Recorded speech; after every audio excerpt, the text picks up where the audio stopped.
Welcome back to my channel. और आज मैं आपको बताने वाली हूँ बीएड सेकेंड ईयर का प्रैक्टिकल कैसे होता है, उसमें क्या क्या प्रोसीजर होता है, कितने डेज का होता है, क्या क्या आपको करना होता है, वाइवा में क्वेश्चन क्या क्या पूछे जाते हैं। ठीक है, बीएड फर्स्ट ईयर के स्टूडेंट हो तो फर्स्ट ईयर का मैं ऑलरेडी शेयर कर चुकी हूँ, वो आपने क्लास नहीं देखी तो लिंक वीडियो के डिस्क्रिप्शन में आपको मिल जाएगा, वहां पे आप देख सकते हो। और बीएड की इस चैनल से अच्छी क्लासेस आपको कहीं नहीं मिलेंगी, क्योंकि मैं सिर्फ आपको रेटाफिकेशन नहीं करवाती, चीज़ों को समझाती भी हूँ। और बीएड का प्रैक्टिकल कैसे होता है ये आपको कोई नहीं बताएगा, ठीक है, क्योंकि सबको व्यूज़ की है, सबको सिर्फ चैनल को ऐसे 1 बाय 1 चलाने की है, समझाने की नहीं है। ऐसा मेरा मानना है, मैं किसी की बुराई नहीं कर रही हूँ, बट मेरा कहना है जब थोड़ा सा टाइम लगा रहे हो तो थोड़ी सा हार्डवर्क कर दो कि बच्चों को कुछ सीखने के लिए मिल जाए। क्योंकि जिस टाइम पे मैंने बीएड की थी आज से 3 साल पहले, कोई नहीं था समझाने के लिए। कॉपी पेस्ट का मटेरियल तो बहुत था कि lesson plan lesson plan lesson plan, skills skills skills skills बनाते कैसे हैं ये समझाने वाला कोई नहीं था। तो मैं हूँ, मैंने अपने चैनल पे स्किल्स को समझाया है एक एक को, जैसा कि आपको शायद कॉलेज में भी समझाने के लिए नहीं मिलेगा। और अगर आपको मिलता है तो आप लकी हो, हम उतने लकी नहीं थे, हमें तो कोई समझाने के लिए नहीं था वहाँ पे। ठीक है, फाइल्स बनाना समझाया है, लेसन प्लान और स्किल्स तो आपको समझना बहुत ज्यादा जरूरी है। वो समझ लिए तो बीएड का वाइवा भी इजीली कर लोगे, प्रैक्टिकल फाइल भी इजीली बना लोगे। कॉपी पेस्ट करके बनाओ, मैं ये नहीं कह रही कॉपी पेस्ट करके नहीं बनानी, कॉपी पेस्ट करके बनाओ, बट उसे थोड़ा सा समझ लो। जब 1 घंटा कॉपी पेस्ट में लगा सकते हो तो 10 मिनट उसे समझने में लगा दो स्किल्स को, बस वाइवा हो जाएगा और लाइफ टाइम आपको याद आएगा। तो चलो बातें बहुत हो गई, आ जाते हैं बीएड का प्रैक्टिकल कैसे होता है सेकेंड ईयर का। ठीक है, 2 डेज में आपका डिवाइड होता है। ठीक है, ये तो आपको पता ही होगा, और हालांकि कुछ नहीं भी पता होगा, हमारे टाइम पे नहीं पता था।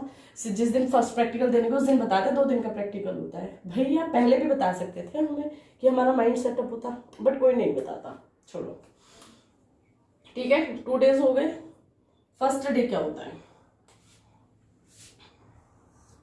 फर्स्ट डे में होता है आपका फाइल्स रेडी, फाइल्स रेडी। ठीक है, यानी कि आपको अपनी फाइल्स को रेडी करना है कि क्या क्या फाइल है, कैसे कैसे फाइल्स है। ठीक है, बहुत थोड़ा सा टफ होता है, ये भी बताऊंगी वाइवा में क्वेश्चन कैसे बनता है, तो आपको कंप्लीट क्लास देखनी है। या ठीक है, फाइल्स रेडी कर ली। अब उसी दिन में क्या होता है, जब आपकी फाइल्स रेडी का मतलब है कि अगर आपका कोई पॉइंट रह गया है, आपकी कोई फाइल रेडी नहीं है, तो आपको थोड़ा सा वो 1-2 घंटे दे देते हैं। उस दिन के 10 बजे से प्रैक्टिकल स्टार्ट होता है, मोस्टली 9 बजे भी बुला लेते हैं कुछ तो वो तो देखो टाइम मैनेजमेंट हो जाता है, बट सुबह से शाम तक का टाइम वो आपका लेते हैं, शाम को 5 से 6 बजे तक, 5 का तो बिल्कुल लेते हैं। तो क्या होता है, शुरू के 2 आवर में तो आपसे फाइल रेडी करने को बोला जाता है कि कोई कमी है, फाइल चेक नहीं है तो वो कर लो। और हाँ, इसमें जो मोस्ट इंपॉर्टेंट चीज होती है ना बीएड में, वो होता है कि ये लोग क्या करते हैं, हम जो नाम सजा सजा के लिखते हैं ना फाइल पे, उसे कवर करवा देते हैं। मान लो ये हमारी फाइल है 2 पेजेस की, है ना, यहाँ पे हमारा नाम मेंशन है, तो ये क्या करेंगे, एक स्लिप उस आपको एक पेपर दे देंगे, प्लेन पेपर, और उसे इस पे स्टिक करा देंगे। तो ये चीज याद रखना, इसलिए अपना पेपर लेके जाना, वहां पे फिर ढूंढना पड़ता है, बेकार बेकार से पेपर मिलते हैं, कभी कभी तो कॉपी का पेपर यूज करना होता है, तो इसलिए प्लेन पेपर लेके जाना कि नाम को वो छुपवा देते हैं। ठीक है, क्योंकि नाम नहीं आना चाहिए, उनका लॉजिक है कि कुछ सिफारिश वगैरह का, मुझे नहीं पता वो चीज, बट हाँ यही लॉजिक है कि नाम नहीं आना चाहिए। कभी कोई बेस्ड हो जाए, है ना, थोड़ा सा इधर उधर नंबरिंग का करते वो फिर भी हो जाता है, बट स्टिल ये लॉजिक है उन लोगों का, आपके टीचर्स का, ठीक है, नॉट उन लोगों का। ये लॉजिक होता है कि वो क्या करते हैं, प्लेन पेपर से आपकी फाइल रेडी होने के बाद आपको पेपर देके जाते हैं। हमें ये बताने के लिए कोई नहीं था, हम फाइल बना रहे हैं अपनी, चेक कर रहे हैं कि ये हो गया ये हो गया, टीचर आ रहे हैं, ये लोग पेपर ये इस पे स्टिक कर लो, हमें पता नहीं है कुछ भी क्या होना है, क्योंकि जब आपने बताया नहीं है हमें पहले, हमारा मेंटल माइंड है वो मतलब एक्यूरेट नहीं हो, उसे नहीं पता कि ऐसा भी कुछ होना है, तो हमें क्या पता होगा। हम अपने फ्रेंड से पूछ रहे हैं, अरे इसका क्या करना है, वो बोले अरे ये स्टिक करना है, क्योंकि वो लोग एडवांस थे, वो टीचर्स के होते हैं ना कुछ चापलूसी वाले बच्चे, उन्हें पता होता है बस कि जो हमेशा टीचर्स के आसपास घूमते रहते हैं। और बीएड में इतना टाइम नहीं होता यार कि टीचर्स के आसपास घूमेंगे, अच्छे से रहो टीचर्स के साथ, बट एडवांस में टाइम देने का तो नहीं होता यार। बीएड में कभी कभी क्लास ली, हम तो ये करते थे, कभी कभी क्लास ली देन अपनी सेल्फ स्टडी करते थे। तो जो रेगुलर बच्चे जाते हैं उन्हें ही कुछ ये पता होती है। रेगुलर का मतलब है जो डेली जाते हैं, ऐसा नहीं, हम लोग भी जाते थे हफ्ते में 2 बार, बट उन्हें कुछ नहीं पता होता। जो डेली जाते हैं उन्हें ये चीजें थोड़ी सी पता होती है, ऐसा मुझे लगता है, क्योंकि हमें उन्होंने बताया फाइल पे आपका नाम नहीं दिखना चाहिए, वो स्टिक कर दिया, नाम नहीं दिखा, ठीक है, हो गई आपकी फाइल रेडी। अब होता है यहाँ पे आपका वाइवा। फर्स्ट डे होता है फर्स्ट सेकंड ईयर में, ठीक है। सेकंड डे क्या प्रोसेस होती है वो बाद में बताऊंगी। या अब यहाँ पे वाइवा होता है। वाइवा एक्सटर्नल तब तक आ चुके होते हैं क्योंकि जब तक हम ये काम कर रहे होते हैं तब तक एक्सटर्नल नहीं आते, फिर आपके एक्सटर्नल आ जाते हैं, वाइवा होता है। अब चीज आ जाती है कि वाइवा में क्वेश्चन कौन कौन से होते हैं, ठीक है। या वाइवा में क्वेश्चन सेम बताया स्किल से, मान लो आपकी फाइल है, असाइनमेंट से क्वेश्चन होगा, ठीक है। फाइल तो बहुत सारी है ना, फाइल तो आपको पता होगी, मैं वो यहाँ पे नहीं डिमांड करा रही हूँ। अलग से मैंने एक फाइल की वीडियो बनाई, अब तक नहीं देखी तो देख लो कि कौन कौन सी फाइल होती है। Skill simulation teaching, micro teaching या यहाँ पे सिमुलेशन नहीं होती सेकेंड ईयर में, सॉरी, डायरेक्ट माइक्रो टीचिंग होती है ना, उसी में सिमुलेशन आ जाता है, सिमुलेशन। देन आपकी आती है द मोस्ट इंपॉर्टेंट होती है एक्शन, है ना, जिसमें हम मतलब थोड़ी सी डिटेल्स करते हैं। जनरल डायरी आप बोल सकते हैं, जनरल डायरी है ना, जनरल डायरी या एक एक्यूरेट नाम जनरल डायरी। यहाँ से क्वेश्चन पूछे जाते हैं, अदर डायरी से इतने क्वेश्चन नहीं पूछे जाते, सिर्फ इन तीनों में से क्वेश्चन आते हैं। अब आप पूछोगे सर मैम क्वेश्चन क्या क्या आते हैं, तो देखो क्वेश्चन की बात करूँ तो सबसे पहले आपका जो आपने असाइनमेंट बनाया उसमें जो टॉपिक है वहां से क्वेश्चन पूछेगा। एग्जामिनर बीएड में उतना माइंड नहीं लगाते कि आपको कैसे करना है, राइट, कि आपको क्या कैसे करना है, आपको चीजें कैसे करनी है, तो वो उतना माइंड नहीं लगाते हैं, बिल्कुल भी नहीं लगाते कि डायरेक्टली आपसे क्वेश्चन पूछते हैं, ठीक है। तो क्या करते हैं कि जो भी आपका असाइनमेंट का टॉपिक है उसी से पूछ लेते हैं कि इस टॉपिक में क्या है, कैसे है, क्योंकि कंप्लीट बीएड की कोई भी बुक नहीं उठाते अदर सब्जेक्ट की तरह की, जैसे हम बीएससी एमएससी या एमए बीए के कभी भी पेपर देते हैं, बीकॉम के भी या बीबीए भी, कोई भी सब्जेक्ट हो सकते हैं, तो वो लोग क्या करते हैं हमारे सिलेबस में से क्वेश्चन पुटअप करते हैं, राइट। बट यहाँ पे ऐसा नहीं करते, वो इतना डिटेल में ना जाके सिर्फ आपका जो असाइनमेंट का टॉपिक है वहां से क्वेश्चन पुटअप करते हैं। इसलिए जो असाइनमेंट का टॉपिक सिलेक्ट करो ना, उसे बहुत अच्छे से सोच के सिलेक्ट करना कि यहाँ से क्वेश्चन पुटअप होंगे तो आप इजीली आंसर कर पाओगे। सेकेंड आपका माइक्रो टीचिंग, ठीक है। माइक्रो टीचिंग में कौन सा स्किल्स यूज करा है, ठीक है। और स्किल्स अब आप सोचोगे, पूछ लेंगे ये कौन सा स्किल यूज करा है, ये स्किल क्या होता है। अब आपको स्किल पता नहीं होगी, आपने सिर्फ रटिफिकेशन करके लेसन प्लान बनाए तो आपको पता ही नहीं होगी माइक्रो टीचिंग में कि आपने कौन सा स्किल यूज करा है। इसीलिए मैंने आपको मोस्ट इंपॉर्टेंट 4 स्किल्स की ना क्लास बना के समझाया है।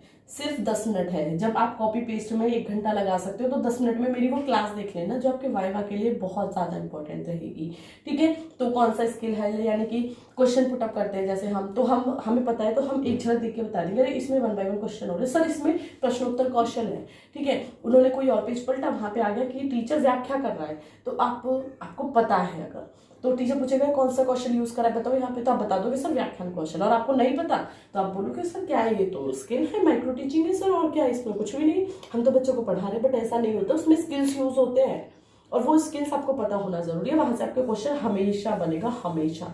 और अगर आपने क्वेश्चन का आंसर कर दिया स्किल्स का तो मतलब एग्जामिनर बोलेगा ओके, और अगर जो आपने क्वेश्चन का आंसर नहीं करा वो भी स्किल्स का, तो पता है टीचर का एग्जामिनर का आपका आंसर क्या होता है कि आप कॉलेज अटेम्प्ट नहीं करा, आपने क्लासेस नहीं ली, बिल्कुल भी सीखा नहीं है कुछ भी बीएड में, ये डायरेक्ट होता है। थर्ड जनरल डायरी कैसे बनाई, कौन से स्कूल में करी थी और स्कूल में आपका एक्सपीरियंस क्या था, वो सब जनरली नॉर्मली ये पूछते हैं, ठीक है। हो गया वाइवा। अब इसमें जो आ जाता है आपका नेक्स्ट पॉइंट, वो आता है कि वो आपसे टीचिंग कराते हैं आपके कॉलेज में। अब आप देखना फर्स्ट डे में कितना कुछ होता है, ठीक है। ये वाइवा ले लेते हैं या फिर आपसे टीचिंग कराते हैं, ठीक है। ये कॉलेज टू कॉलेज डिपेंड होता है।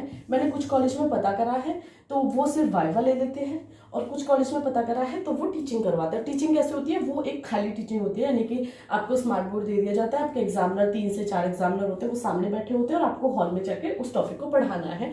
आपका कोई भी टॉपिक हो, टीचर आपसे बोल देते हैं कि कोई भी एक टॉपिक आपको सिलेक्ट कर लेना है। फॉर एग्जाम्पल सबसे ज्यादा लोग अपना जो ऑप्शनल सब्जेक्ट होता है ना उसमें से सिलेक्ट करते हैं, जैसे कि मेरा ईवीएस था तो मेरा ईवीएस टॉपिक था, मैंने ईवीएस का जाके उन्हें समझाया था, जैसे अभी मैं पढ़ा रही हूँ ऐसे ही पढ़ाया था सेम। तो वो आप देख लेना कि आपका कौन सा, आप दोनों के अकॉर्डिंग तैयार करके जाना, क्योंकि आपको वाइवा भी तैयार करना है, टीचिंग भी, क्योंकि टीचिंग तो माइक्रो टीचिंग आपने करी, आपका एक्सपीरियंस होगा। बट ये टीचिंग याद रखना, दूसरे पॉइंट में कंफ्यूज मत होना, ये टीचिंग आपके कॉलेज में ही होगी, वो सिर्फ ऐसे करा के देखेंगे। ये हो गया फर्स्ट डे का, क्लियर। कुछ ये दोनों करा लेते हैं कुछ कॉलेज, कुछ सिर्फ एक करवाते हैं, ठीक है। तो दोनों को तैयार कर लेना। अब आ जाता है हमारा सेकेंड डे का, कि सेकेंड डे में क्या होता है, ठीक है।